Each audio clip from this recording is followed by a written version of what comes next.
9 जुलाई शायद सबके लिए एक नॉर्मल दिन हो सकता है, लेकिन हमारे लिए नहीं, बिकॉज इसी दिन बीटीएस ने सिर्फ एक फैंडम का नाम नहीं, एक पहचान दी थी हमें। Not only A fan, army, जिसका फुल फॉर्म है adorable representative MC for youth. लेकिन इसका मतलब सिर्फ इतना ही नहीं है।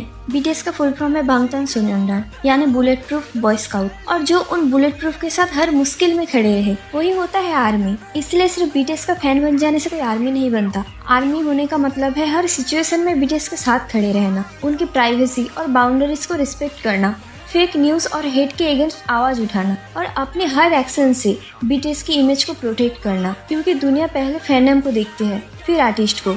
इसलिए आर्मी सिर्फ एक फैंडम का नाम नहीं, एक रिस्पॉन्सिबिलिटी है, एक प्रॉमिस है कि चाहे सिचुएशन कैसी भी हो, हम हमेशा बीटीएस के साथ खड़े रहेंगे। आर्मी ही है बीटीएस के पावर। और क्या आप सबको पता है आर्मी नाम से पहले बीटीएस ने अपने फैंस का नाम क्या सोचा था? कमेंट करके जरूर बताना।